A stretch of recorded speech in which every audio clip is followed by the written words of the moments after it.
Je sais. Je sais que vous seriez possiblement beaucoup à écrire dans les commentaires, et je le comprendrai. Tu as été déçu, c'est de ta faute, tu en attendais trop. Peut-être que c'est ce que vous imaginez. Je ne dirais pas que j'en attendais trop, parce que je sais aujourd'hui ce que nous propose Marvel en termes de contenu. Je vous rappelle que la dernière fois que j'attendais énormément un film, j'ai été sincèrement détruit intérieurement. Quantum Mania. J'y reviens toujours, mais Quantum Mania, ça a été une douche froide. Pour la simple et bonne raison que pour moi, tout était raté, tout était mauvais. Et j'avais énormément d'attentes de par Kang, de par également la tonalité des trailers qui étaient sous nos yeux depuis quelques mois. Et là, depuis ce moment-là, j'ai revu, peut-être de manière subtile, peut-être pour vous, mais je l'ai fait, j'ai fait ce travail-là sur moi, j'ai revu à la baisse toutes mes attentes autour de Marvel. Oui, ça ne m'empêche pas d'être enjoué lorsqu'on regarde des trailers, ça ne m'empêche pas d'être très content lorsqu'on découvre des choses dans des séries ou dans des films où je me dis c'est vraiment une bonne idée. Donc j'ai sincèrement revu mes exigences à la baisse en ayant vu les derniers films Marvel. Captain America Brave New World en est un parfait exemple, dans le sens où, bon, au fur et à mesure de la promotion du film, on savait que le film allait être moyen. Au final, il était catastrophique. Voilà, non mais disons les choses. Évidemment, entre ce moment-là où on va donc parler du film des 4 Fantastiques et Captain America, il y a eu les Thunderbolts, qui est un film pour le coup que j'attendais énormément. Un film par rapport auquel j'avais énormément d'attentes. Et je n'ai pas été déçu. Mais parce qu'il y avait un affect avec ce film-là, il y avait une certaine cohérence dans même l'histoire de la chaîne. Et lorsque tu vois les trailers, tu te dis, pourquoi pas? Et quand je regarde le film, je me dis, il fait partie des très bons films Marvel depuis Avengers Endgame. Sachez que cela n'engage que mon avis. D'accord? Je respecte le fait que ce film-là, pour vous, soit à la hauteur d'un Avengers, soit à la hauteur d'un Civil War, soit à la hauteur des films les plus appréciés de manière générale par les fans de Marvel. Je l'entends, mais totalement, et sachez que c'est totalement subjectif. Je sais qu'il va y avoir des gens qui vont me dire « Mais tu manques d'objectivité », ça n'a aucun sens, sachant que c'est une critique par définition. Mes critiques, c'est mon avis, et donc c'est subjectif. Mais c'est une énorme déception. Et pourtant, j'ai revu mes exigences à la baisse. Et je l'ai vraiment fait, sachez-le. Il y a beaucoup de choses très positives dans ce film-là. Je vous le dis, très positives. Il y a des concepts, des personnages qui ont un développement très intéressant, mais il y a des choses qui, pour moi, font en sorte que ce film, je ne l'ai pas pleinement apprécié comme beaucoup d'autres. Et peut-être que je serais le seul à ne pas aimer, ou enfin, je ne dirais pas que je n'ai pas aimé ce film-là, mais en tout cas, à être peut-être aussi critique sur un point de vue négatif par rapport à d'autres. Je le comprendrai, encore une fois, c'est la subjectivité, chacun a sa subjectivité, mais sachez sincèrement que je vous donne mon avis très honnête. Je vous le dis, j'ai toujours été honnête dans mes critiques. Je vous ai toujours donné mon avis. Invité ou pas, ayant des moments particuliers ou pas, je m'en moque de ça. Et force est de constater que ce film a de grands défauts. De très grands défauts. De grande qualité aussi, mais de grands défauts. Et on va y venir au fur et à mesure. Donc, il me fallait faire cette introduction parce que je sais qu'il va y avoir comme d'habitude, les gens qui, pour le coup, imagineraient que leur avis est universel, qui me diraient que je dis n'importe quoi, que je me trompe, que mon avis est nul. Bon, il y en aura toujours, mais il faut tout de même faire ce disclaimer-là, chacun son avis. Je respecte le fait que ce soit votre film préféré. Mais sincèrement, je ne dis pas ça pour rire, je respecte ça. Comme j'aimerais que vous respectiez mon avis, et je ne dis pas juste le film est mauvais, ou le film est moyen, ou le film est mid, ou je ne sais quoi, sans vous donner d'argumentation. Je ne sais pas combien de temps dure la vidéo, mais à mon sens, en ayant une introduction de quasiment 6 minutes, je pense que la vidéo va être conséquente. Donc, je vais vous dévoiler tout mon argumentaire. Et sachez que c'est à chaud. D'accord? Et je remercie tout de même Disney de m'avoir invité. C'est vrai, il faut le dire aussi. Disney m'a invité à aller voir le film en avant-première. Donc, sachez qu'au moment où je tourne la vidéo, on est mardi 22 juillet et il est 16h18. Voilà, vous avez toutes les informations. Et j'ai vu le film ce matin. Donc tout le long du trajet, ça a eu le temps j'ai cogité un petit peu, j'en ai parlé à Mathéo, j'en ai parlé à Winnie, j'en ai parlé à Karim, j'en ai parlé à Anas, j'en ai parlé à quelques personnes. Et c'est vrai qu'on n'était pas forcément tous d'accord, mais c'est ça aussi qui est bien. C'est-à-dire qu'il va y avoir des gens qui vont se dire, mais ce film-là, c'est mon film préféré. Et tant mieux pour vous. Moi, je veux simplement souligner le fait que, et c'est, je vous promets, et j'en ai même parlé à G, des rubriques de G que vous connaissez possiblement, toutes les personnes que je mentionne là, tous les liens sont dans la description. J'y penserai. Mais on s'est appelé avec G. G qui est un énorme fan des 4 Fantastiques, et je lui ai dit, et c'est la seule personne à qui je l'ai dit pour l'instant parce que je m'étais pas rendu compte de ce à quoi j'étais en train de penser. Mais je vous promets, c'est une pensée qui est peut-être intrusive, qui reste et qui va partir, parce que je sais que je suis très fan de Marvel. Et vous le savez, vous le voyez derrière moi, et je continuerai de parler de Marvel jusqu'à ce que je meure, sachez-le. Mais à un moment donné, j'ai eu cette pensée de est-ce que ces films-là sont toujours pour moi? Est-ce que je me suis posé la question? Est-ce que je ne suis pas devenu aigri?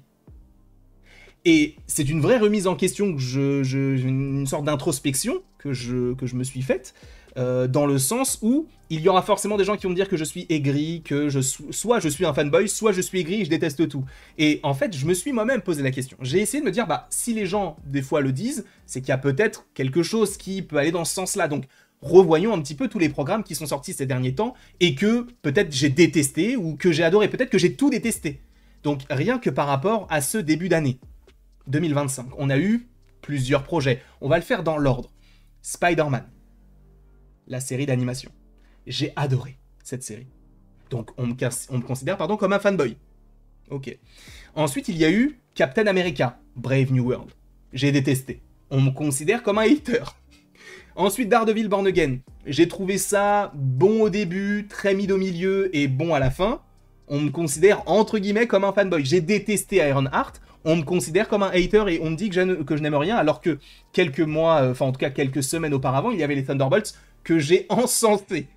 Il y aura toujours des gens qui vont parler, ce genre de choses. C'est pour ça, je sais que cette intro elle est longue, mais je ne pouvais pas juste faire ma vidéo comme ça en vous disant voilà ce que j'ai aimé, voilà ce que je n'ai pas aimé. Parce qu'en fait, je n'ai pas forcément le temps et l'envie d'aller dans les commentaires et voir ah mais du coup, si, ça.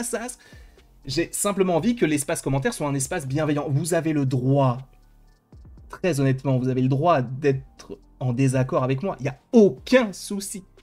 La seule chose que je demande, c'est de la bienveillance. Vous avez le droit de dire « Je ne suis pas d'accord avec toi pour tel argument. » Par rapport à ça, moi j'ai bien aimé, mais je comprends que tu n'aies pas aimé. Il y en a plein qui le font, la majeure partie des gens le font. Mais une minorité silencieuse, plutôt bruyante, elle essaye de ressortir et tout. Et donc c'est pour ça que je préchote un petit peu les commentaires que je pourrais recevoir, que ce soit sur YouTube ou que ce soit sur TikTok. En tout cas, ce projet-là, des 4 Fantastiques, on va pouvoir rentrer dans les détails entre guillemets, ne vous inquiétez pas, on est dans une partie sans spoil, et dans le titre vous aurez le timecode exact bien, de la partie spoiler, tout comme c'est le cas je crois sur la timeline, vous verrez intro, avec et sans spoiler, enfin du coup sans spoiler et avec spoiler. Ce film-là a d'énormes défauts. Mais j'ai envie de débuter peut-être avec une qualité. Pour moi, par exemple, la plus grande qualité du film, c'est le développement d'un personnage en particulier. C'est lui. Johnny Storm. Pour moi, c'est lui le meilleur personnage du film. C'est lui qui arrive à sortir son épingle du jeu. C'est vrai que sur les dernières adaptations du personnage, on était vraiment sur... Bah il est là, mais qu'est-ce qu'on en fait véritablement? Je me suis rematé celui de 2015, c'est catastrophique. Michael B. Jordan, ça a beau être un bon acteur, mais dans cette version-là, c'est cataclysmique.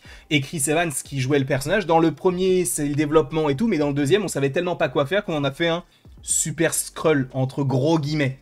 Donc là, il y a un vrai développement autour de lui. Le côté de... Bah, il y a peut-être plein de femmes qui voudraient sortir avec moi, mais moi, ça ne m'intéresse pas. Moi, je me focalise sur la famille. J'ai un passé... bah, il en parle un peu... pas d'historien, mais on est un peu sur l'archéologie, tout ça. Enfin, il y a un vrai développement sur ses capacités intellectuelles et ses pouvoirs. Il y a des choses qu'il fait dans le film qu'on n'a jamais vues du côté de la torche. Et ça, c'est un très gros point positif. Joseph Quinn, il a beau être nonchalant dans la vie de tous les jours, en tout cas on le voit du côté des interviews qu'il donne actuellement, d'ailleurs vous l'avez peut-être vu sous ma vidéo, dans le film, il joue vraiment, vraiment, vraiment très bien et il est totalement cohérent.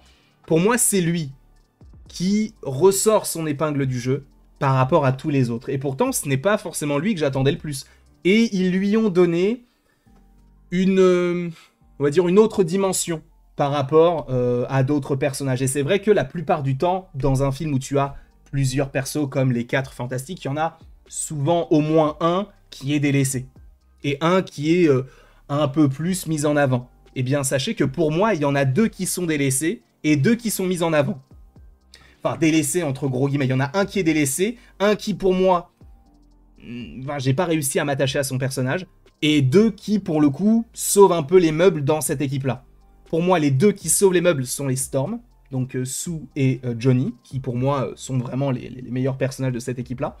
Celui qui pour le coup est décevant, qui ne sert pas à grand chose, qui n'a pas un développement très intéressant, voire un développement inexistant, c'est la chose. Et celui qui,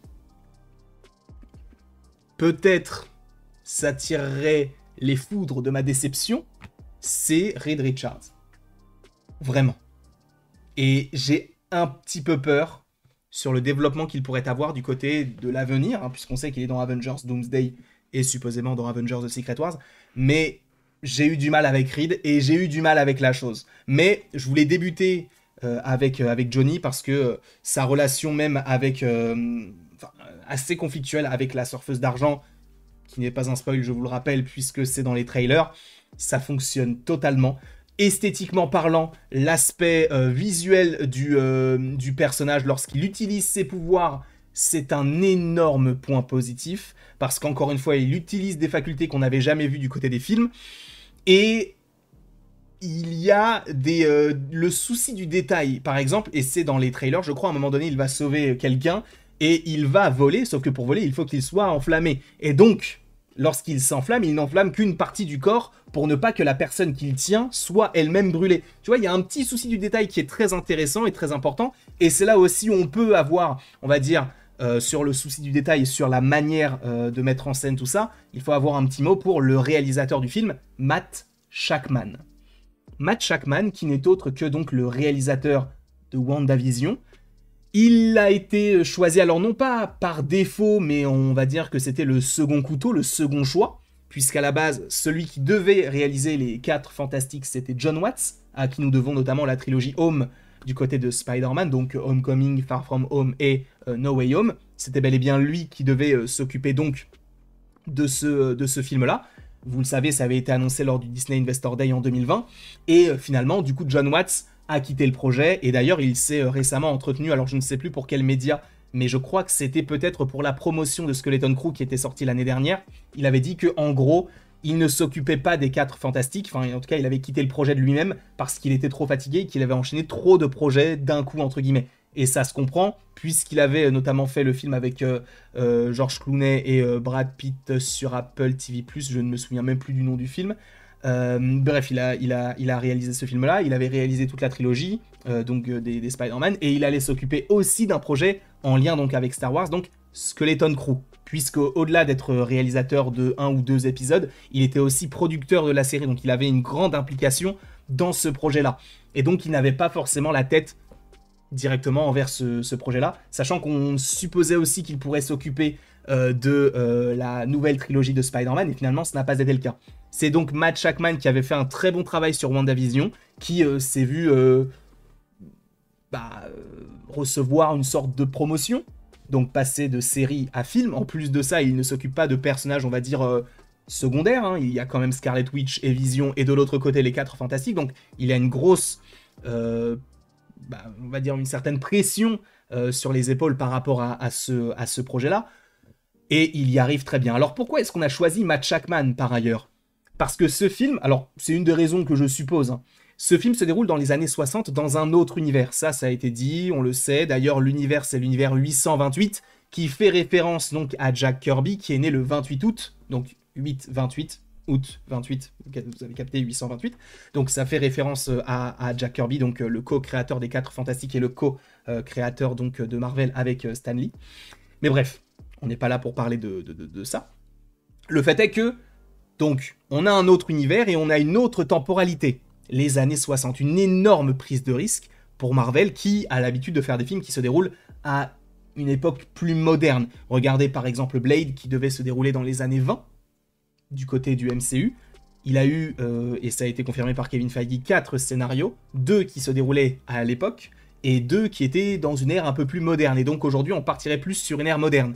Et on sait que c'est ce qui pourrait plus marcher, mais sur les 4 Fantastiques, et c'est là où Matt Shakman était peut-être l'homme de la situation, c'est qu'il a totalement su retranscrire, on va dire, certains codes qu'on s'attendait à voir du côté de ces années 60. On a pas mal de split screen, donc l'écran qui est partagé en plusieurs petits écrans qui donne un petit côté rétro avec l'arrondi au bout, sur les coins, qui rappelle, on va dire, le format un peu 4 tiers, qui donc pour le coup rappelle les premières télévisions entre guillemets. Donc on est vraiment sur quelque chose qui est, on va dire, ancré dans une époque et qui fonctionne très bien. Par ailleurs, je vous rappelle que Matt Shakman, lorsqu'il travaillait sur WandaVision, il avait eu la lourde tâche de retranscrire différentes époques à l'écran et pour rendre un petit peu tout ça cohérent, et il a très bien réussi à le faire, en tout cas selon moi. Et donc, on va dire que sur cet aspect-là, sur ce contexte-là, c'était peut-être la bonne personne pour s'occuper du projet des 4 Fantastiques. Pour moi. Après, peut-être que vous ne serez pas du tout d'accord, peut-être que vous auriez aimé John Watts, ou peut-être que vous auriez aimé un autre réalisateur. D'ailleurs, n'hésitez pas dans les commentaires à me dire qui vous auriez aimé pour ce projet-là. Si c'est Matt Shakman, ne changez rien, dites Matt Shakman, mais moi je trouve que c'était la bonne personne pour s'occuper de ce projet-là, sachant qu'il sait aussi gérer plusieurs personnages, puisque dans une série, tu dois forcément essayer d'allier les personnages secondaires avec les personnages principaux, essayer de leur donner une intrigue assez intéressante. Il l'a fait avec Photon, il l'a fait avec Vision, il l'a fait avec Scarlet Witch, il l'a fait avec les enfants, il l'a fait avec Quicksilver, il l'a fait avec plein de personnages. Donc là, de s'occuper de tout un groupe, je trouve que ça fonctionne plutôt bien. Je pense que Matt Shakman est une très très bonne idée du côté du MCU. C'est vrai que je ne suis pas forcément trop fan du film, mais j'espère qu'ils le garderont pour un potentiel deuxième film sur les 4 Fantastiques, sachant que on sait que c'est prévu, c'est une équipe qui est extrêmement populaire, et d'ailleurs ça me permet de faire une transition par rapport au box-office. On essaie de faire des petites transitions, alors vous allez me dire que c'est un petit peu décousu, mais à chaque fois j'essaye d'amener vers un élément un petit peu différent. Là, pour le coup, parlons du box-office, parce qu'il est vrai que le film a un budget qui a l'air un petit peu conséquent, je crois entre 180 et 200 millions de dollars, ce qui pour le coup est un gros budget, mais qui pourrait être rentabilisé, on va dire, possiblement en atteignant peut-être entre 650 et 700 millions de dollars, pour être vraiment bien. Le fera-t-il? C'est une vraie question qu'on peut se poser. Est-ce que le film des 4 Fantastiques sera rentable? En fait, je n'ai pas du tout le recul.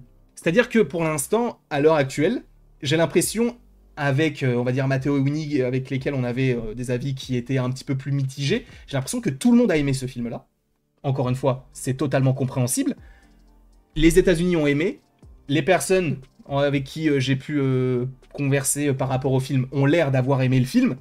Donc, peut-être qu'on est juste un petit groupe de personnes qui, pour le coup, n'ont pas forcément trop apprécié le film. Et donc, on est une toute petite minorité, ce qui fait que la majeure partie des gens vont aimer ce film-là, vont en parler à un tel, et ça va faire fonctionner le film avec donc ce fameux bouche à oreille. Et donc, les gens vont aller voir le film. Au-delà du casting qui est très, très particulier et très conséquent, le fait est que ce film-là, c'est une grosse question, parce que c'est vrai que ces personnages sont très populaires, mais le sont-ils assez pour faire de gros scores au box-office? C'est vrai que lorsque j'avais fait, moi, ma vidéo sur comment pourrait se dérouler le box-office des gros films de juillet, je me suis trompé sur toute la ligne, en tout cas pour l'instant. J'avais dit que Jurassic World ne marcherait pas. Il explose, dans le sens où pour l'instant je crois qu'il est à 650 millions. Je crois que pour Superman j'avais dit qu'il serait au-dessus de tout. Pour l'instant c'est un petit peu en deçà de ce que j'imaginais moi dans ma tête, mais a priori pour Warner c'est bon, donc c'est très bien pour eux. Et pour les 4 Fantastiques, là pour le coup j'ai pas de recul puisque je viens de voir le film et le film n'est pas encore sorti en France ni aux États-Unis. Donc, mais les retours américains sont plutôt corrects, sachant que la plupart du temps c'est le cas. On a rarement vu un film du MCU notamment où les gens étaient vraiment là en disant le film est pourri. Même pour Quantum Mania, la plupart des critiques étaient plutôt positives. Il y avait des critiques négatives, hein, mais la plupart étaient positives. Là, sachez que sur le film, alors peut-être que vous allez me dire que vous en avez lu, mais je n'ai lu aucune mauvaise critique sur le film des 4 Fantastiques. Aucune. Zéro.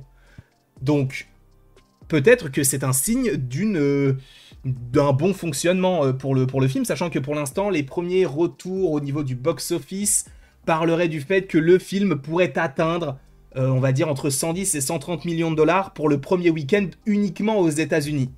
Ce qui pourrait nous laisser présager que le film pourrait faire dans le monde, on va dire, oui, entre 250 et 280 millions de dollars pour le premier week-end, ce qui est plutôt intéressant. Mais après, il faudrait qu'il continue de performer, sachant que c'est une aubaine d'une certaine manière pour Marvel, parce que pour la fin du mois de juillet et pour tout le mois d'août, en réalité, ils n'ont pas véritablement de concurrents. Alors, il va y avoir de temps en temps des films ici et là qui vont popper. Nobody 2, il va y avoir les Bad Guys aussi, mais ça, c'est plus de l'animation. On va avoir plus aussi des films d'horreur, que ce soit Weapons ou Together. Ce sont des films qui sont là et qui vont peut-être récupérer 2, 3, 4 personnes. Mais là, pour l'instant, j'ai l'impression que les 4 Fantastiques a un boulevard. Donc, même s'il ne performe pas de fou dès le début, il peut le faire de manière, on va dire, régulière, de manière continue. Sachant que c'est ce qui avait été le cas pour un autre film de Disney, mais cette fois-ci du côté de Pixar en 2023 avec Elemental. Elemental n'avait pas tellement bien marché, et en fait, au fur et à mesure, avec les bons retours par rapport aux gens, etc., eh bien le film a fini par être rentable. C'est fou, alors qu'il avait super mal démarré. Et vu qu'il n'y avait pas tellement de concurrence, il a réussi à faire ces chiffres-là. Je pense que cela pourrait être la même chose pour les 4 Fantastiques, mais de là à atteindre le milliard, je ne suis pas sûr. C'est vrai qu'à un moment donné, je m'étais dit, ça peut être le cas, mais aujourd'hui, ça me paraît un peu compliqué. De part déjà les retours sur les films comme Jurassic World ou Superman, où tu vois qu'ils n'ont pas atteint le milliard et qu'ils les atteindront sûrement pas, hein, parce que même si Jurassic World fonctionne très bien, il n'atteindra pas le milliard. S'il fait 800 ou 900 millions, je pense que c'est déjà très bien. Pour Superman, je pense qu'il pourrait faire 600, 700 millions. Pour celui-ci, peut-être un peu la même chose. Il faudra voir en fait. Parce qu'en fait, le truc, ce qui est intéressant, c'est que Superman ne marche pas tant à l'international, surtout aux États-Unis. Et celui-ci peut marcher à l'international et aux États-Unis. Donc peut-être que lui pourra se hisser. Alors peut-être pas forcément à la première place parce que Jurassic World performe plutôt bien, mais on verra comment tout cela pourrait se développer par la suite. En tout cas, j'avais envie de faire cette petite parenthèse potentiel box-office du film, parce que moi, ça me passionne de savoir comment est-ce que les films arrivent à marcher, pourquoi est-ce que là, ça n'a pas marché, pourquoi est-ce que là, ça marche. Encore une fois, actuellement, au moment où je tourne la vidéo, je n'ai pas le recul nécessaire pour savoir si les gens ont vraiment aimé. Là, il n'y a que des retours, mais des retours de gens qui ont été invités, des critiques, etc. Donc, peut-être que l'avis du grand public sera différent ou non, enfin, ça dépend. Ça dépendra et on sera là de toute manière pour essayer de faire des updates, surtout sur TikTok, peut-être un petit peu moins sur YouTube, mais je vous inviterai à aller voir d'ailleurs en description aussi le TikTok de cette chaîne, tout simplement. Donc, on a parlé de Matt Shakman, on a parlé de la torche humaine, on a parlé de l'esthétique des années 60 qui fonctionnait très bien, le box-office qui pourrait performer. On verra, encore une fois, si c'est le cas. Et c'est vrai que l'un des aspects qui, je pense, pourrait faire en sorte que les gens aillent au cinéma, même si, aujourd'hui, on le rappelle, en tout cas pour moi, il n'y a plus de stars qui te ramènent des gens au cinéma, hein, ça n'existe plus. À l'époque, il y avait The Rock, à l'époque, il y avait Tom Cruise, à l'époque, il y avait Robert Downey Jr., mais aujourd'hui, ce n'est plus le cas. Mais Pedro Pascal semble se hisser sur cette tranche-là, on verra. Mais prenons le temps. Prenons le temps de parler du personnage de Pedro Pascal, donc qui n'est autre que Reed Richards. J'ai un problème avec ce personnage-là. C'est-à-dire que, pour moi, Je ne demandais pas justement que Pedro Pascal fasse du Pedro Pascal, parce que ce n'est pas ce qu'on demande, on demande à ce qu'il soit Reed Richards. Et même si Reed a ce côté effacé, il a ce côté un petit peu intello qu'on met de côté et qui est un petit peu, on va dire, qui va avoir des, comment pourrait-on dire ça, des difficultés à s'adapter à la société de manière générale. Là, on n'est pas tellement là-dessus. Alors, il y a de temps en temps des dialogues qui te font, enfin, pas imaginer, mais qui t'expliquent en fait tout simplement qu'il a des difficultés à faire des choses de la vie quotidienne que les gens y arrivent à faire alors que lui, c'est un génie et du coup, lui, il n'y arrive pas. Donc, ça, c'est assez intéressant parce qu'il y a plein de gens qui pourraient aussi se retrouver en lui. Hein. Il y a plein de gens qui peut-être n'arrivent pas forcément à faire des choses qui paraissent simples pour beaucoup, mais qui, du coup, n'y arrivent pas. Alors que, à l'inverse, ils vont réussir à faire des choses très précises que personne n'arrivera à faire sans trop forcer non plus. Donc, il y a cet aspect qui est assez intéressant dans le personnage, mais je trouve que Pedro Pascal, dans ce rôle-là, je suis désolé, et vous savez, j'ai même fait une vidéo sur lui. Vous savez à quel point j'aime Pedro Pascal. Mais pour moi, dans ce film, il est un peu effacé. C'est un peu le Mister Invisible, entre guillemets, du côté de ce film-là. C'est-à-dire que même si c'est le personnage principal du film, je trouve que c'est, avec la chose, le personnage le plus lisse. Celui qui va avoir évidemment de temps en temps de la contradiction, qui va avoir des dilemmes à faire, qui va avoir quand même pas mal de choses à gérer, mais d'une certaine manière, tu as l'impression que peu de choses le touchent. Sauf, sans trop de spoiler, à la fin du film, il se passe une scène où tu te dis « Ok, là, je ressens vraiment les émotions », mais la plupart du temps, j'ai rarement été touché par le personnage de Reed Richards, alors que c'était quand même celui, enfin en tout cas l'un des personnages que j'attendais le plus. Donc je suis un petit peu, alors je suis pas, enfin si, je suis un petit peu déçu de la manière dont il a été développé. Alors ce n'est pas de la faute de Pedro Pascal, ce n'est même peut-être pas de la faute de Matt Shakman, c'est peut-être pas la faute d'un tel ou d'un tel, c'est un ensemble qui fait que, pour moi, il y a des choses qui ne marchent pas tellement dans le film, et le développement de Reed en fait partie. C'est léger, sachez-le, hein, c'est s'il faut vraiment pinailler, bah du coup, ah ouais, j'ai pas forcément aimé son développement. Il y a des moments où tu te dis, bon, ok, c'est intéressant, mais en fait, j'ai l'impression, et c'est là où je parle du fait qu'ils sont un peu fades, c'est que, notamment sur ce personnage-là, on ne reste qu'en surface. On ne développe pas tellement son aspect scientifique, ou on le développe, mais de manière très très simplifiée. On développe pas non plus son aspect... Enfin, on développe son aspect familial, mais pareil, c'est assez léger. La relation qu'il y a entre les différents persos, ça fonctionne surtout avec Sue, mais il faut rappeler que c'est le meilleur ami de Ben Grimm. On n'a pas tant de scènes avec Ben Grimm que ça. Il y a une petite, il y avait une scène plutôt intéressante entre lui et la Torche où je m'étais dit ah en vrai c'est cool parce que c'est vraiment les deux persos que j'imaginais le moins interagir dans le film et pourtant ils ont de beaux dialogues et tout. Mais c'est vrai que il ne reste qu'en surface la plupart du temps. Et c'est un petit peu dommage. En revanche, j'aime bien que les 4 personnages soient vraiment au pied du mur, qu'ils ne sachent pas réellement quoi faire, comment réagir face à la situation à laquelle ils sont confrontés, parce que eux, ils ont toujours réussi tout ce qu'ils avaient à faire, et là, ils ne s'en sortent pas, donc il y a beaucoup de choses qui arrivent en même temps. Donc, bon, on reviendra de toute manière sur une partie un petit peu plus spoiler par rapport aux personnages. En revanche, et on va faire une transition par la suite par rapport à, pour moi, le gros point négatif du film. L'un des points négatifs, notamment par rapport à ce personnage du coup de Pedro Pascal, donc Mister Fantastique, c'est le fait qu'il n'utilise quasiment jamais ses pouvoirs en fait. J'entends que ce soit une volonté, alors pas artistique, mais peut-être économique. Mais à ce moment-là, où sont passés l'argent? Enfin, où sont passés l'argent, c'est pas français, mais tu as compris ce que je voulais dire. Où est passé l'argent? Où sont passés tous les sous, en fait? Il faut, à un moment donné, que tu te dises, ah bon, on peut faire des effets spéciaux, tout ça, on peut développer un petit peu plus Mister Fantastique, alors sachant que ça n'a pas toujours été beau, hein, visuellement, dans les dernières productions, mais en même temps, respectivement, elles datent de 2005 et de 2015, donc il y a 20 et 10 ans, donc ça va en réalité, mais là, on ne le voit quasiment pas utiliser ses pouvoirs. On le voit au début, un petit peu au milieu de temps en temps et à la fin. J'ai l'impression en fait que dans ce film, et c'est tout à leur honneur, c'est une bonne prise de risque pour le coup, d'avoir voulu accentuer le développement de Reed plus sur son aspect scientifique que sur son aspect super-héroïque. Mais en fait, étant donné que son aspect scientifique est tellement en surface, ça nous laisse enfin, ça nous redirige, on va dire, de manière logique vers son aspect super-héroïque, qui, pour le coup, lui aussi, selon moi, est raté. Et la transition, pour moi, est toute trouvée vers les effets spéciaux. Je sais ce que tu vas me dire. Et pour ça, je vais me mettre en très grand écran. Je sais ce que tu vas me dire. Tu vas me dire, en vrai, de quoi tu me parles? C'est magnifique, le film est super beau, ça fonctionne totalement. Non. Pour moi, non. Et je sais qu'il va y avoir l'argument de « mais de toute façon, tu ferais pas mieux, toi ». Je travaille dans le cinéma, moi. Tu vas me dire « bah oui, mais tu critiques quand même quand tu... » Je répète toujours le même exemple. Hein. Mais quand tu vas au restaurant et que tu manges un plat et que ce plat ne te plaît pas, si tu te plains, bah en fait, dans ta logique, tu n'as pas le droit de te plaindre puisque tu n'es pas cuisinier. Tu vois un peu le principe? Et là, c'est la même chose. Je suis pas dans les VFX, je ne suis pas du tout dans les effets spéciaux, je travaille pas du tout là-dedans, mais j'ai des yeux. Et j'ai ma propre sensibilité, je vois des choses. Encore une fois, je vous l'ai dit, il y a des choses qui sont vraiment très bien faites.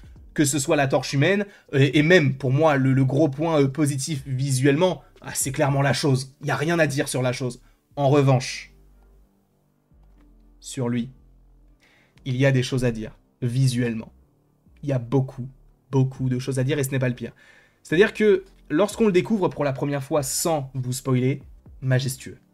Tu vois son costume, tu vois son casque, tu te dis « Ah ouais, il y a vraiment un effort qui a été mis sur les effets spéciaux quand tu vois sa tête. » La seule chose que je me suis dit la première fois que j'ai vu sa tête, c'est que je me suis dit « Je comprends pourquoi est-ce qu'ils n'ont pas mis ça dans les trailers. » Parce que sincèrement, c'est pas beau. En fait, là où est peut-être ma faute, c'est que je me suis un petit peu renseigné sur le film. Alors, tu me diras, est-ce que c'est une... Mais pour moi, là où il y a un problème, c'est que l'acteur Ralph Fiennes a dit « J'ai tourné des scènes, je suis là. » J'avais des capteurs pour le costume, mais là où il y a ma tête, c'est moi. Bah, je l'ai pas vu. Enfin, on reconnaît totalement Ralph Fiennes, hein, l'acteur qui l'interprète.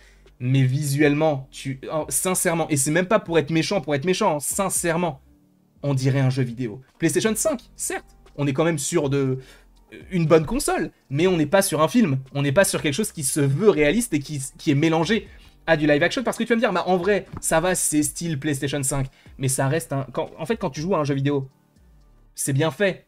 Parce que t'es dans un monde où il n'y a que du virtuel. Là, de mélanger du virtuel avec du live action et de voir la différence entre les visages, tu te dis, bon, c'est pas fou. Mais ce n'est que sur certains plans. La plupart du temps, Galactus, il est totalement réussi. Encore une fois, c'est sur certains plans où tu te dis, bon, notamment quand il arrive à New York. Quand il arrive à New York, je suis désolé, il y a des scènes où tu te dis, ils auraient pu faire un effort. Mais bon, encore une fois, ça n'engage que moi. Mais là où les effets spéciaux ne sont pas... Enfin, en tout cas, là, ici, ce n'est pas le pire, mais là où c'est le pire, pour le coup, et ce n'est pas vraiment un spoiler puisqu'il est dans les trailers, c'est sur Franklin. Franklin Richards, donc le fils de Sue et de Reed, il a nécessité des effets spéciaux. C'est une honte. Je ne sais pas pourquoi est-ce qu'ils se sont dit que ça allait être une bonne idée, mais en fait, à un moment donné, sans vous donner de détails, on va avoir le bébé qui est porté. Et on le pose à un endroit particulier. Le bébé est en 3D. C'est-à-dire que c'est même pas un bébé, c'est vraiment... Et ça se voit, parce que tu vois limite le détourage qui est raté. Tu vois que c'est un faux bébé en 3D. Encore une fois, j'entendrais si on n'était pas sur un film de 200 millions de dollars et qui sort en 2025 sous une production Disney. Mais là, c'est un film qui sort en 2025 avec un budget de 200 millions de dollars et c'est une production Disney. Donc, c'est un gros problème pour moi. Les effets spéciaux, on va dire 80% des effets spéciaux sont réussis. La chose réussit à 100%. Je n'ai rien à dire visuellement sur la chose, je n'ai rien à dire. Sur la surfeuse d'argent, j'avais énormément d'a priori. Force est de constater que quand tu la regardes sur grand écran, ça va totalement. Et d'ailleurs, c'était l'un des gros points positifs que j'avais ressorti lors des 30 premières minutes qu'on avait vues. Et la torche humaine et même les pouvoirs donc de Sue, c'est parfait. Mais les visuels de Galactus, certains visuels de Galactus, et le bébé. Et c'est vrai que c'est aussi on va dire, on a comparé le bébé à celui dans Superman. Vous savez, le bébé je sais même plus comment il s'appelle, le personnage de Métamorpho, Element Man. Son bébé, il est dégueulasse. On est bien d'accord. Mais alors lui, sur certains plans, c'est la même chose. Mais en fait, c'est moins flagrant, selon moi, encore une fois. Il est dégueulasse hein, dans Superman, hein, mais c'est moins flagrant du côté de Métamorpho parce que c'est une sorte d'alien. Et en plus de ça, la lumière fait qu'on n'arrive pas. Enfin, c'est assez sombre. Donc, quand c'est sombre, les effets spéciaux, quand ils sont ratés, on les voit moins. Mais là, c'est un vrai bébé en live action. Et il fait jour. Donc, tu vois encore plus quand c'est mal fait. Et là, c'était vraiment, vraiment mal fait. Tu vas me dire que je titille, je vais peut-être un peu trop loin. Je comprendrais. Sincèrement, je comprendrais totalement qu'on me dise ça. Mais pour moi, ce sont de gros problèmes, et notamment via ce genre de scène-là. Pour moi, le visuel des pouvoirs de Mister Fantastic, dès le début du film, ça va. Mais vers la fin, c'est n'importe quoi. Pour moi, encore une fois, visuellement, c'est n'importe quoi vers la fin. Sachant qu'il y a un gros point négatif, justement, et c'est à partir de ce moment-là, comme je vous l'ai dit, en fait, au début, ça allait, vers la fin, ça n'allait plus. Il y a un point dans le film, il y a un moment donné où on bascule. C'est-à-dire que les 30 minutes, parce que vous allez me dire, mais comment est-ce que tu peux passer de « je suis trop content d'avoir vu les 30 minutes des 4 Fantastiques, c'était vraiment superbe et tout », à « le film est vraiment très moyen, voire pas fou du tout ». Vous allez me dire, mais c'est parce que la première fois, il a été invité. La deuxième fois aussi, frérot. J'ai été invité 2 fois. La première fois pour voir 30 minutes, la deuxième fois aujourd'hui, en avant-première, pour aller voir le film. Donc c'est pas l'invitation qui change, quoi que ce soit. C'est le fait d'avoir vu le film en entier.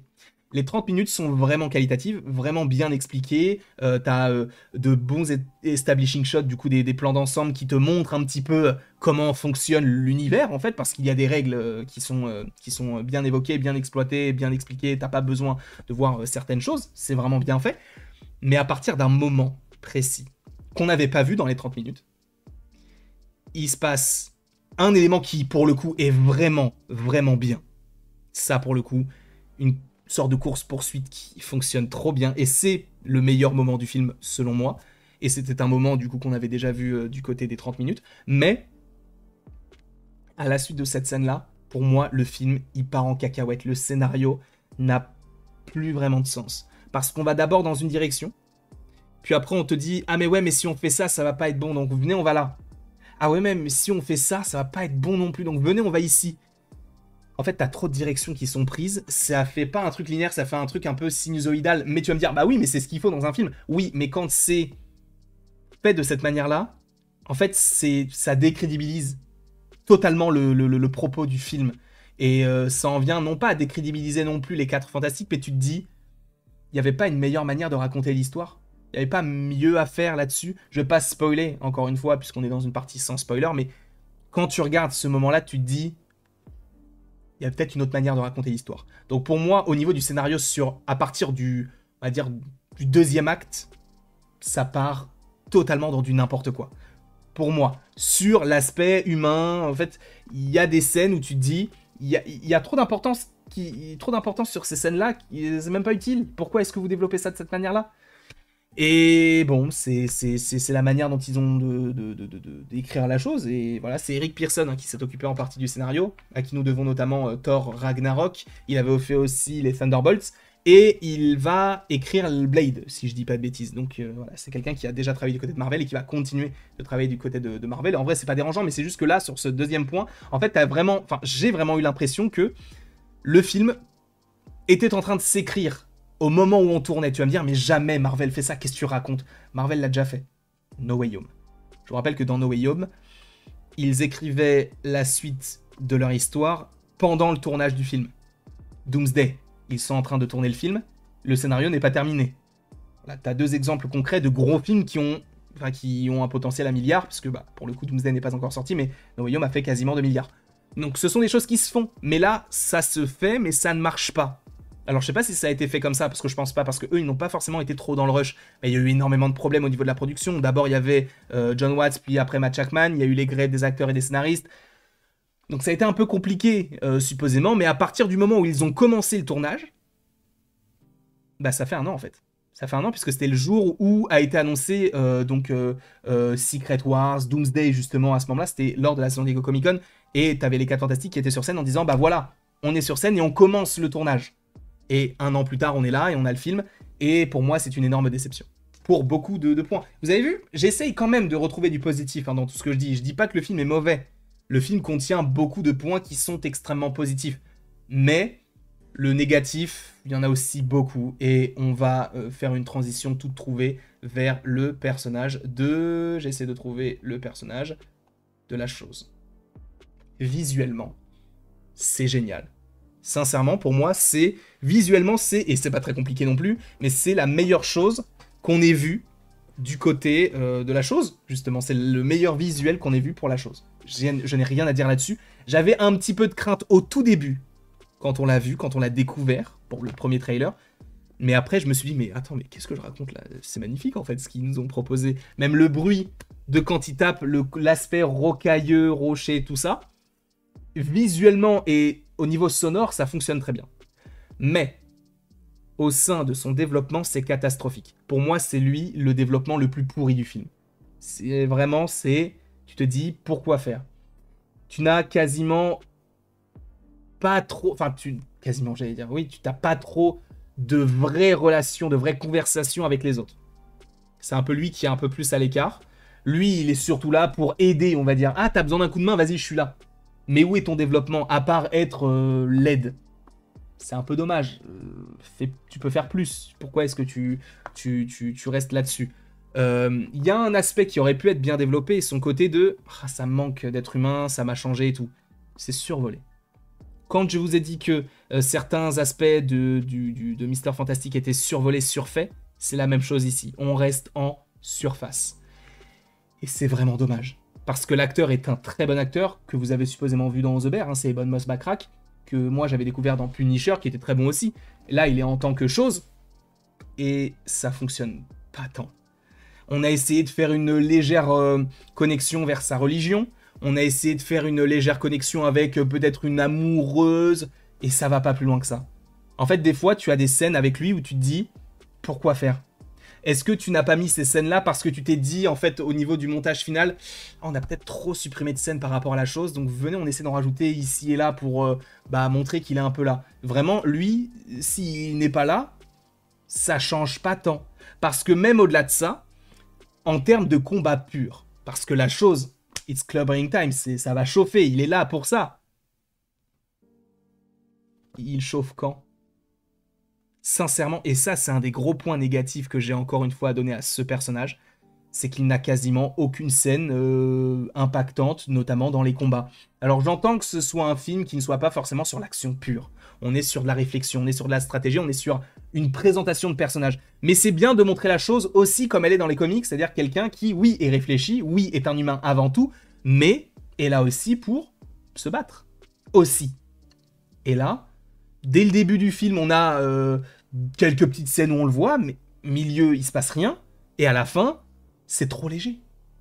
C'est vraiment trop léger, on en parlera dans une partie spoiler, mais la scène de combat que lui a, c'est trop léger, tu dis, mais c'est quand même la chose. C'est quand même un mec qui fait possiblement 2m10, qui fait peut-être 1 tonne, il est tout en rocher, il fait quelque chose. Et il se passe rien physiquement par rapport au personnage. Donc, au sein du développement, pour moi, c'est raté. Au sein même de son action physique, c'est raté aussi. Il est, on va dire, la bonne patte, celui qui va être un peu gentil avec tout le monde, celui qui va conduire les persos ici et là, qui est, et il est défini comme ça, hein, comme le plus grand pilote qui existe. D'accord? Ok, et ça, pour le coup, c'est une bonne aide. Mais si tu te cantonnes à être un pilote alors que t'es quand même la chose, c'est un peu dommage. Comme ça serait dommage de cantonner uniquement Mister Fantastic à son rôle de savant, parce qu'il n'est pas qu'un savant, c'est aussi un super-héros. Et c'est raté dans les deux cas. Donc c'est pour ça aussi que pour moi, sur les personnages du coup de la chose et du coup de Mister Fantastic, le développement est totalement raté. Pour moi. Je le rappelle encore une fois, à chaque fois je dis pour moi, parce que je sais qu'il va y avoir des gens qui vont me dire mais n'importe quoi et tout. C'est mon avis. Vous avez le droit de pas être d'accord, mais je vous donne simplement mon avis par rapport à ce que j'ai vu sur le film, et il y a beaucoup de choses qui, moi, ne m'ont pas plu. et la chose en fait partie. On a parlé donc des effets visuels, on n'a pas parlé de la musique, c'est vrai, c'est Michael Giacchino, hein. Alors j'aime bien Michael Giacchino, ça me pose pas de souci que ce soit lui, mais on connaît Michael Giacchino, c'est lui qui a fait The Batman. C'est lui qui a fait la musique de The Batman. C'est lui qui a fait la musique de là-haut. C'est lui qui a fait la musique de Ratatouille, je crois aussi, si je dis pas de bêtises. C'est lui qui fait la musique des 4 Fantastiques. Il a fait la musique sur beaucoup de films. Mais en fait, le problème avec Michael Giacchino, c'est qu'il a un thème et qu'il le retransforme à chaque fois. Une fois, c'est sympa. 2 fois, ça va. 3 fois, à un moment donné, c'est bon. Je veux bien que tu veuilles donner une identité sonore à ton équipe, et ça fonctionne bien, le temps. Oui, je suis pas très fort en musique, mais vous avez capté. Ça donne une petite identité, mais tu peux proposer d'autres choses aussi, à côté. Et forcé de constater que ça n'a pas été le cas. Il a fait du Michael Giacchino, c'est-à-dire qu'il est resté sur son thème à lui, qu'il a, on va dire, transposé sur plusieurs tonalités totalement différentes, et pour lui, c'est ça qui fait une bonne OST. Je suis pas d'accord, parce que en fait, le truc c'est que par exemple pour Lao, tu reconnais les notes de Lao, mais sauf que c'est parce que en fait la musique est déclinée sous 5 ou 6 formes différentes. Là, c'est la même chose. Donc le thème en soi est bon, mais le fait que ce soit lui qui s'en occupe et du coup que ce soit toujours la même chose, même The Batman, le thème il est bon, mais il est trop redondant, c'est toujours la même chose. Et là, c'est la même chose. Encore une fois, c'est un petit problème que j'ai avec le film là. Il y a un personnage qu'on n'a pas évoqué, enfin qu'on a évoqué très légèrement, c'est la surfeuse d'argent. Alors, j'ai énormément de positifs à dire sur la surfeuse d'argent. Pour moi, c'est une énorme surprise. Sincèrement, c'est une énorme surprise. Il y a beaucoup de négatifs aussi à dire sur le perso. Mais son développement est très bon. Sauf à la fin. Ça n'a aucun sens. Mais jusque on va dire 1h30 de film, c'est superbe. Et après le reste, ça part en cacahuète totale. Mais l'actrice se joue plutôt bien. Elle est bien interprétée, visuellement ça fonctionne très bien aussi. La relation qui existe, la mini-relation qui existe avec comment il s'appelle, avec la torche, ça fonctionne bien. Mais, et il y a un mais, la fin du film, je vous le dis, c'est n'importe quoi. Je vous le dis, c'est n'importe quoi. Ce n'est pas la faute du personnage ou de l'actrice, c'est de la faute du montage. Le montage sur plusieurs scènes est totalement raté. Totalement raté. On va avoir ce personnage-là qui va faire quelque chose. Il va y avoir une remise en question. Boum, on ne la voit plus pendant, je sais pas, 20 minutes. Et après, boum, on la revoit. Je trouve qu'il manque des scènes. Il manque des scènes. Il y a un problème de montage, clairement, dans le film. C'est aussi un des gros points négatifs. Et si on parle du montage, il faut évidemment parler d'elle. Parce qu'il y a aussi ce personnage-là qu'il faut évoquer, qui est un très bon perso, mais il y a des choses vraiment qui m'énervent. C'est que le montage, il est totalement raté sur certaines scènes aussi par rapport à Suzanne. C'est-à-dire qu'à un moment donné, elle va crier, elle va s'énerver, parce qu'il va y avoir un bon conflit entre elle et d'autres persos. Et le plan d'après, tranquille, elle promène son enfant, tout va bien. Où est la complexité dans le montage? Il y a vraiment, c'est vraiment un montage très scolaire, voire raté sur certaines scènes, parce que tu te dis, mais attends, il manque un truc là, il manque une scène, il manque une amorce par rapport au retournement de situation de tel ou tel perso. Et non, il y a beaucoup de scènes qui sont selon moi, ratées, aussi dues au montage. Pas forcément par rapport au jeu des acteurs, parce que pour le coup, j'ai rien à dire sur le jeu des actrices et des acteurs. Ça fonctionne totalement. Vraiment, il n'y a rien à dire là-dessus. Mais, pour le coup, le montage les dessert énormément. Mais bon, ça, c'est un petit point négatif à apporter. Mais de manière générale, elle est un très très bel ajout. J'avais très peur, parce que visuellement, c'est vrai que lorsque tu voyais les premiers trailers, tu te disais, je suis pas forcément sûr. Après, quand tu la vois sur grand écran, tu te dis, ok, ça marche totalement. Et sur les derniers trailers, elle est un peu améliorée par rapport à ce qu'on avait au tout début. Donc j'ai l'impression qu'ils ont peut-être un petit peu écouté les fans, ou alors peut-être que le travail sur la surfeuse d'argent n'était pas terminé. C'est pour ça qu'elle était peut-être pas forcément là dans le premier trailer, et qu'ils ont attendu pour la montrer dès la fin, quoi. Mais le dernier personnage qu'il faut qu'on évoque, et ce de manière un petit peu plus conséquente, enfin l'un des derniers, parce qu'après il faut parler de Galactus, c'est la femme invisible. Suzanne, donc interprétée par Vanessa Kirby. Je l'adore. Sincèrement, je l'adore. Elle a ce leadership. Elle a des pouvoirs qui, pour le coup, dépassent notre entendement. Visuellement, on aurait pu aussi se dire que ça aurait pu faire cheap. Pas du tout. Vraiment pas du tout. Il y a une belle, un beau développement sur le personnage. Il y a une belle prise de conscience. Enfin, non, il y a beaucoup de positifs à ressortir du personnage interprété par Vanessa Kirby, qui est une actrice qui est excellente. Et la voir dans un projet Marvel, je me dis qu'on est chanceux. Bah, de toute manière, pour le cast de manière générale qu'on a ici, on est plutôt chanceux. Parce que je m'attendais pas forcément à voir Pedro Pascal dans ce rôle-là. Bon, j'attends de le voir un peu mieux, on va dire, dans les Avengers, mais on verra. Là, sur ce film-là, c'est un peu plus compliqué. Là, Vanessa Kirby, elle remplit toutes les cases que j'avais, on va dire, sur un petit carnet avant de voir le film. Pour moi, c'est l'un des meilleurs persos du film aussi. S'il y avait un top 3 à donner, ça serait la Torche, la Surfeuse d'Argent et Suzanne. Pour moi, c'est vraiment le top 3 qui complète en fait totalement le film. Encore une fois, cela n'engage que moi. On va maintenant parler assez succinctement du personnage de Galactus, qui, encore une fois, visuellement, sur 80% des plans, est plutôt sympa. L'intrigue autour de lui, elle est innovante et intéressante. Mais, oh mon dieu, la fin, c'est quoi ça? On est où, les gars? On est où? Et c'est pour ça, en fait, là, je peux pas trop en dire sur Galactus, parce que je veux pas trop vous spoiler. Mais c'est pour ça qu'à partir de maintenant, on va commencer à évoquer certaines choses. Avant qu'on part sur une partie spoiler. Pour ceux qui se poseraient une question que je ne peux pas poser dans une partie sans spoiler, je pense que vous vous êtes posé la question, et vous n'avez peut-être pas vu le film, donc je vous réponds. Et donc je ne vais pas poser la question, mais je vais donner la réponse. Oui. Mais c'est nul. On va y venir dans une autre vidéo, bien sûr. À partir de maintenant, 51 minutes et 51 secondes, on va partir sur une partie avec spoiler, qui sera supposément plus courte, hein, parce que j'ai quasiment tout évoqué par rapport à ce film-là. Mais oui, il faut qu'on parle en fait de cette fin qui est catastrophique. Aviez-vous vu le film des 4 Fantastiques et le Surfeur d'Argent de 2007? Pour rappel, on a le Surfeur d'Argent qui vient prévenir la Terre de l'arrivée de Galactus, et donc de sa destruction. Finalement, le Surfeur d'Argent finit par être allié des 4 Fantastiques, parce qu'il va se retrouver un petit peu au pied du mur, etc. Et donc, le Surfeur d'Argent, que va-t-il faire? Au moment où tu penses qu'ils ont tous perdu, eh bien, il va tuer Galactus avec sa force, et voilà. Si vous avez vu le film de 2007, vous vous êtes supposément dit, pourquoi est-ce qu'on a exactement la même fin?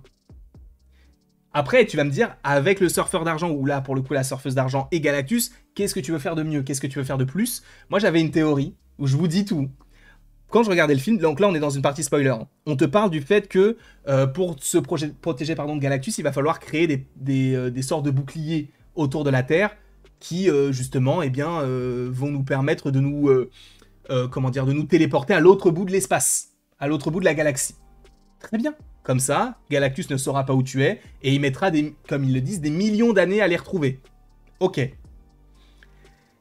Mais par rapport à ça, je me suis dit, pourquoi faire? Enfin, c'est une bonne idée, mais pourquoi est-ce que tu n'évoques pas peut-être le multivers? Sachant qu'on l'évoque au début du film.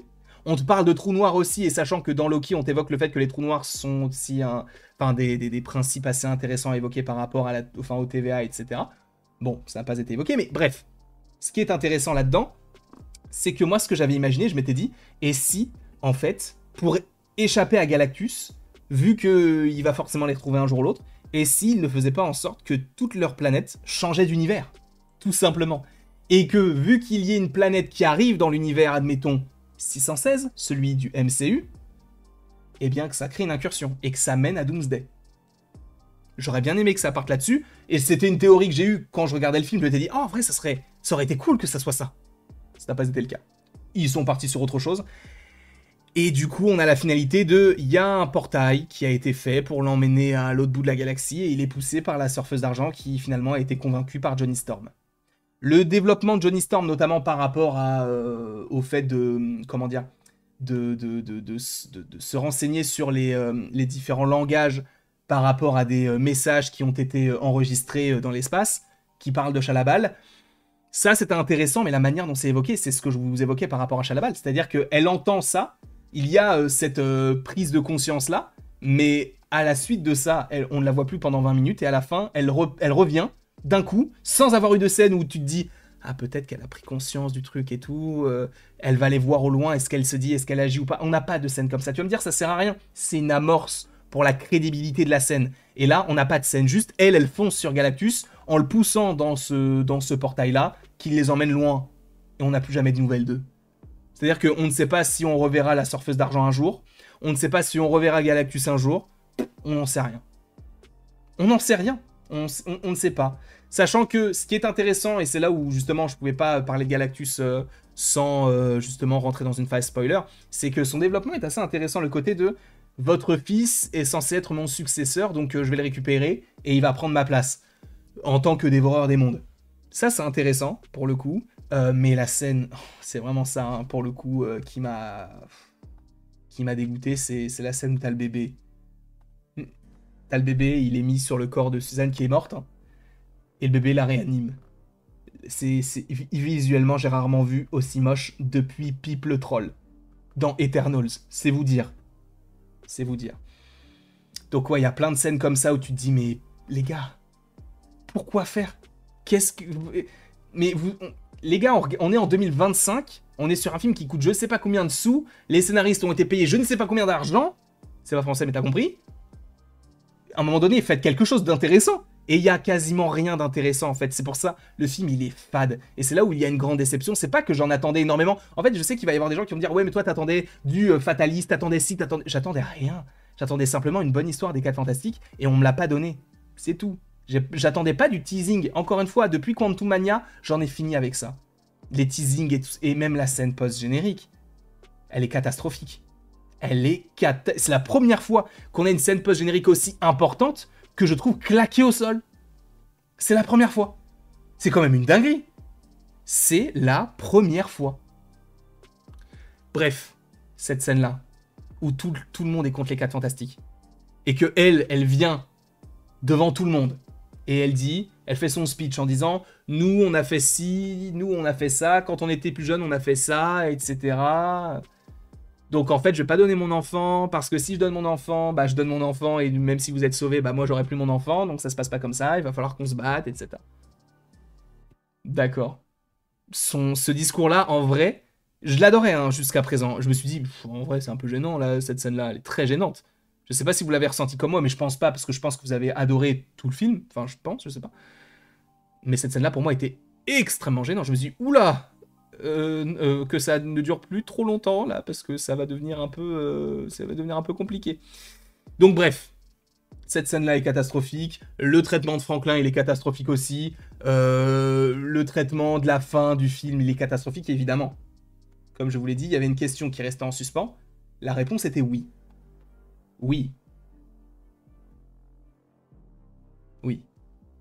On va en parler dans une autre vidéo qui arrivera d'ici quelques heures. Mais oui. Il est là. Alors. Je vous donne mon avis très honnête. J'ai soufflé quand je l'ai vu. Alors on ne le voit pas lui. On ne voit pas Robert Downey Jr. On le voit de dos et c'est claqué. Cette scène est claquée. Tu ne sais même pas pourquoi il est là. Et le truc, c'est que tu vas me dire, mais oui, mais c'est bon, c'est juste un teasing et tout, t'inquiète. On aura la réponse dans 1 an et demi. On ne sait pas pourquoi il est là, Dr. Fatalist, on ne sait même pas qui c'est. Il y a des teasings sur le Dr. Fatalist tout au long du film, sur la Latverie et tout. Mais c'est... Et d'ailleurs, c'est même plus des teasings, frère, c'est des appels de phare. T'as écrit en gros Latverie, t'as même un plan qui dure 2 secondes sur le truc Latverie en disant que celui qui est en Latverie, enfin en tout cas le représentant de la Latverie, n'est pas là. Tu sais que c'est lui. Et c'est ça que ça, on l'avait vu dans les 30 premières minutes, et c'est ça où je me suis dit, ça va retourner Internet. Parce que je m'étais dit, bah, peut-être que du coup, on verra Robert Downey Jr., on le voit pas. On en parlera dans une autre vidéo concernant les scènes post-génériques, mais cette scène-là, pour le coup, à grosse déception. J'en attendais rien, hein. Sincèrement. Je savais déjà ce que ça allait être, mais j'en attendais rien. Je m'étais juste dit, bah c'est pas grave si on le voit pas. Mais la mise en scène et le costume. on voit que la cape. Mais elle est claquée. Oh, elle est claquée, c'est pas du tout ce que j'imaginais. Pour une cape, tu vois. Tu vas me dire, bon, elle t'abuse un peu, tu parles d'une cape et tout. Bah, à ce moment-là, on critique plus rien, on donne plus notre avis sur rien. Moi, ça m'a un peu dérangé ce truc-là. C'est pas non plus un truc dégueu non plus, mais je me suis dit, oh, gars, ils auraient pu faire un effort. On en parlera quand on parlera des scènes post-génériques. Si je devais donner une note à ce film-là, je donnerais, et je vais peut-être être très dur, mais pour moi, c'est ce que ça représente, je donnerais 10. Sur 20, évidemment. 10 sur 20. Tu vas me dire, ah, je sais, il va y avoir plein de gens qui vont me dire, mais comment ça, tu donnes tant à Thunderbolt, et celui-ci, tu donnes 10. C'est subjectif. Moi, vraiment, ce film-là, j'ai pas trouvé mon compte. J'ai pas... Et encore une fois, j'en attendais pas des teasings de fou, j'attendais pas des trucs de fou, simplement une bonne histoire des 4 Fantastiques. Et je l'ai pas eu. J'ai eu une histoire avec des super-héros qui, certains d'entre eux, en tout cas, étaient bien développés. Pour le reste, non. Mole-Man, on s'en fout. C'est pas celui qu'on attendait évidemment dans le film, il était même pas dans les trailers, mais tu vois, il y a quand même un développement qui a apporté sur lui. On voit même pas Red Ghost, donc John Malkovich, il est même pas dans le film. Tu te dis, en vrai, ce film-là, c'est un peu un pétard mouillé. C'est un peu un pétard mouillé. Et c'est là où je me suis dit, en vrai, est-ce que je suis toujours client de cet univers-là? Évidemment que oui, mais je me suis posé la question. Et c'est la première fois. Et pourtant, j'en ai vu des bouses, hein. J'ai vu Quantum Mania, j'ai vu Captain America, mais parce que je m'attendais à ce que ce soit... Enfin, Quantum Mania, non, mais c'est le début de la fin. Mais Captain America, je m'attendais à ce que ce soit nul. Mais alors celui-ci, vu que j'avais vu en plus les 30 premières minutes, je m'étais dit, ah bah, en vrai, je pars avec un bon a priori et tout. Que nenni. Que nenni. Donc ouais, pour moi, ça vaut un 10, c'est mid au possible. Le développement de la plupart des persos n'est pas bien traité. Les effets spéciaux sur certains aspects ne sont pas bons. La musique, bon, c'est Michael Giacchino, elle est sympa, mais c'est trop la même chose. La fin du film, elle est catastrophique, le côté... Hein, la scène où Suzanne utilise ses pouvoirs, là, et que tu dis, ah ouais, elle arrive à repousser Galactus, tu dis, ça va loin. Elle est très très forte. Mais la finalité, c'est n'importe quoi. Et la scène où ils essayent de clipser le siège bébé. On dirait le titre d'un mauvais épisode de Minimati. Enfin, de Joséphine Ange Gardien. Ou de Camping Paradis, tout ce que vous voulez, toutes les séries de toutes pourries là sur TF1. On dirait un truc comme ça, j'ai déclipsé le siège bébé. Frérot, on est où là? C'est sincèrement, alors je peux passer pour quelqu'un d'aigri, je comprends que certains l'imaginent comme ça, mais je vous donne sincèrement mon avis là-dessus. J'ai pas du tout trouvé mon compte avec ce film-là. J'espère que les prochains seront mieux, parce qu'on sait qu'il va y avoir des suites, hein, et je serai là pour en parler. De toute manière, je suis fan de l'univers Marvel, mais j'ai le droit d'être fan et d'apporter quand même une critique par rapport à ça. Je sais qu'il va y avoir des gens qui ne vont même pas regarder la vidéo jusqu'à la fin pour avoir tous les détails de mon avis par rapport à ça. Et je comprendrais, en vrai, qui voudrait regarder une vidéo d'1 heure de ma part sur un film que j'ai pas aimé? Mais sachez que je suis sincèrement honnête dans ma démarche. Je ne vais pas dire du mal d'un film pour dire du mal d'un film ou pour me démarquer, j'en ai rien à faire. Si j'avais aimé le film, je le dis, tu vois, Superman, la plupart, et tu vois, pour rester un petit peu dans la sphère créateur de contenu, la plupart des créateurs de contenu ont adoré Superman. Et j'ai dit que Superman était trop bien parce que j'ai adoré le film. Et Thunderbolts, c'est pareil, le film était trop bien. Je vais pas dire du mal d'un film juste pour dire du mal d'un film. Je m'en fous totalement. Le principe même de la chaîne, c'est moi. C'est de vous donner mon avis. C'est ça le truc. C'est ça. Et ça restera toujours ça. Invité ou non. Je vous le dis. Sincèrement. En tout cas, merci beaucoup à vous d'avoir été présent pendant près d'une heure. On va essayer de faire 1h04 pile. Mais en tout cas, merci beaucoup d'avoir été présent devant cette vidéo. Encore une fois, il y a pas mal de choses qui arrivent d'ici quelques heures, puisqu'on va parler des scènes post-génériques, mais on va faire une vidéo, quoique deux. On va faire 2 TikTok, mais une vidéo. Bref, merci beaucoup à vous, et il ne me reste plus qu'à vous dire à la prochaine, pour la prochaine. Je vais essayer de faire 1h04 et 4 secondes, comme ça on restera sur le 4. En tout cas, merci encore une fois à vous, et c'était trop bien. Enfin, j'ai raté mon intro. Enfin, c'était trop bien de faire la vidéo, parce que du coup, je pouvais pas finir la vidéo en disant le film était trop bien, en ayant dit tout ça pendant 1 heure. Le film était vraiment très très très moyen, et il est pas du tout bien placé dans mon classement. Mais de manière générale, j'ai aimé faire cette vidéo, et j'ai aimé vous partager mon avis. Bref, donnez-moi le vôtre dans les commentaires, et on se retrouve là-bas avec bienveillance, s'il vous plaît. Par pitié, avec bienveillance.